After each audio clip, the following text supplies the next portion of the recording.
5 essential tips for the Dr. Joe Dispenza Progressive Retreat in Basel, Switzerland. Hi, my name is Michael. Welcome back to my channel.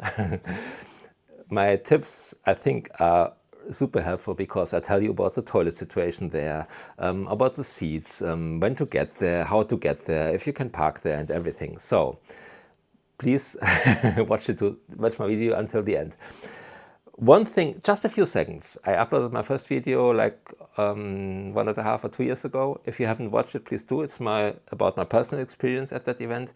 And from now on, I will post regular videos with tips for Dr. Dispenza thing, everything about it, meditation, everything. Really helpful. I didn't so far because I was and still am on a healing journey, but now I will share all my tips and experiences with you. Number 1, driving and parking.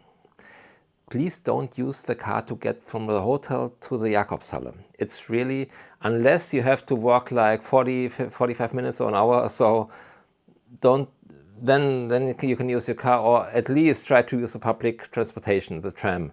It's usually we got it from our hotel, we got a free ticket, so we could use this. The reason is the parking situation at the Jakobshalle is really difficult because there are 7,000–8,000 people, and imagine many are driving with their car, and it's difficult. It's much easier and much more relaxing if you walk. Also, you're sitting the whole day, and when you get back there in the evening to your hotel, it's really cool to walk, relaxing. I mean, unless there's severe weather with heavy rain or snow, then yeah, or you can maybe share a cab with others. But I don't recommend at all to drive. And especially on the last day of the event, everybody wants to get back home in the evening as fast as possible. So most people drive and park there. Don't do that. It's really much better if you make a deal with a hotel, so you can leave your car at the hotel and then walk back, and you will be, trust me, you will be out of there much faster than those people who parked at the Jakobshalle. It's really, really, really, really, really much better. The seating. If you have a gold ticket, you will be seated somewhere on the lower area, and you can choose your seat there anywhere you want. The important thing is, if you want to get as close as Dr. Joe Dispenza as possible, you have to be there early. We didn't do that. When we arrived there like a couple of minutes before 8 a.m., that's enough, that's good. Then there were already a large queue, many people, and they were running then in there, getting in the front row. We didn't do that. But if you want to do that, I suggest maybe be there like 1 hour early, or at least half an hour, to get those premium seats in the front rows. And the seats are not reserved. You can, so every day you choose a new seat. We chose ours, very comfortable, where we had a lot of space for our legs, so that's easy. It was much farther in the back, but yeah, we have those large monitors. And if you have a silver ticket, you will be seated on these on the sides, and you have less space for your legs, and the seats are even a little less comfortable, but they are okay. But you can bring anything you want, something to sit on, and as you see now, people sometimes during meditation wanted to sit on the floor. They brought anything. You can bring anything, not really big stuff, but nobody is checking that. So don't bring a big big backpack or something, but where you put stuff in. But you can bring anything that is comfortable. Also, for the temperature, we were in the summer, I was there in shorts and t-shirts, which was totally fine. I don't know how this in the winter. Bring a layer or something. This is yeah.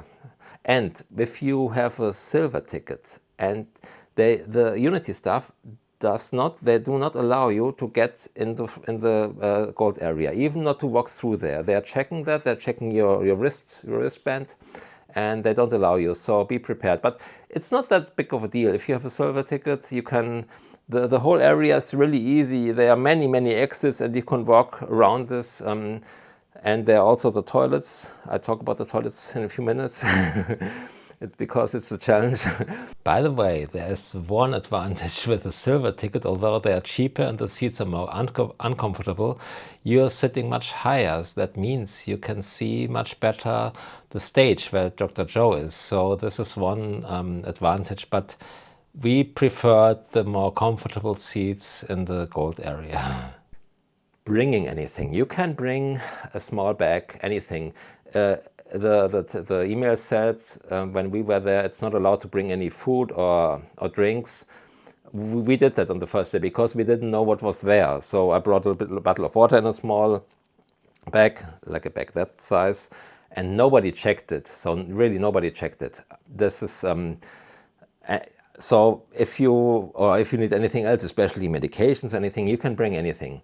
But what is really good and nice is when you enter the hall, there's a front area where they provide you with everything. Where a little bottle of water, so you can get them anytime you want. You can walk out there and get a bottle of water and walk back to your seat. I mean, probably not when you're disturbing a lot of people. Better do it in the breaks. I get to the breaks and toilet breaks later. But yeah, you will be provided with that. And I think also coffee. I'm not a coffee drinker, but I think coffee was also there. So, and the food, you get little snacks. The food, you see it on the photo, doesn't look that good, but it was good. It was not great, but it was good. And they have vegan and they have normal food. So they have everything. The toilet situation, it's a challenge. I have to admit it's a challenge. There are 7 or even 8,000 people. And there are breaks. There are not only lunchtime breaks, 1 or 2 breaks before, after that, but everybody, or most of the people, are rushing to the toilets. So there are many, but they are full. So it's crowded there. So especially if you are a woman, for the ladies, it can get difficult. My special tip, what I did on the second day is, I talked to the Unity staff. They're really helpful. You can ask them anything. I talked to the Unity staff in the first break and asked them, when is the next, or in the morning even before, when are the meditations today? And they tell you. And then I made sure I went to the toilet, not in the breaks, but during lecturing, when that was not that, I don't know, fascinating or interesting stuff, Dr. Joe Dispenza says, or I already knew it. I quickly went to the toilet and got back very quick. So this was much easier. So, but please make sure to ask the Unity staff when the meditations are, so you're not leaving there and come back when they're meditating. That would be not a good idea, because then you can't, then you miss the meditation, or you're disturbing other people. So that's the toilet thing. And also, if you, I think there was a shopping center right across the street, so maybe in the lunch break you can try to go there. But again, my tip is don't tell anyone to use the lecturing time for the toilet. I mean, I drink a lot of water, so I had to use it quite often, and it was no problem that way. My last tip, connect with people. You know, there are 8,000 people like-minded, like you, like me, and they love Dr. Joe's teachings, and it's really your one chance to connect with them. Talk to them, talk to your neighbor, talk to people in the breaks.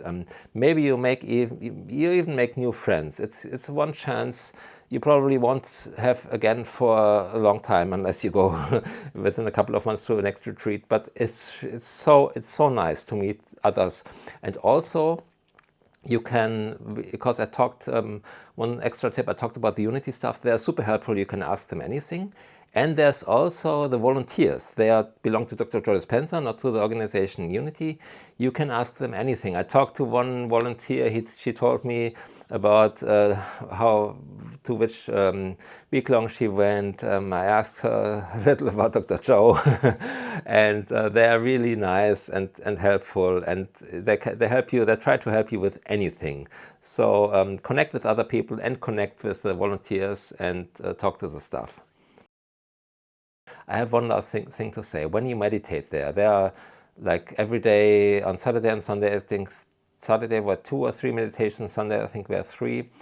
During the meditations, try not to force yourself, oh, there are 7,000 or 8,000 people, I need to feel the energy. No, don't do that at all. The energy is there. Even get into the meditations relaxing. Get into space. By the way, my next video series will be about space, and I have some tips you will find, I promise you, you will find nowhere else, seriously, because many people have problems getting into space, and the space nothing is essential. And again, back to the event. Just feel it. Don't think about the people. The energy is there, and you feel it even afterwards. And also, when you get home and you think, oh, that was great, and I'm lifted, and then the next day nothing special happens or so, give it a little time. I realized after a month I'll have my HRV, heart rate variability. It went up. The more is the better with HRV. After the event, it gradually went up, and I did nothing else. And also, right after the event, I mean, it was 2022, I got COVID. So I wasn't really immune to anything because of the event, but it really helped me. And even now, I benefit from that event. Seriously, it was. You can check my other video, my first one. It's so worth it. So okay, if you have any questions, I'm happy to help. I'm happy to ask anything you would like to know. Leave a comment and I'll reply to it. I promise. Thank you for watching. Goodbye.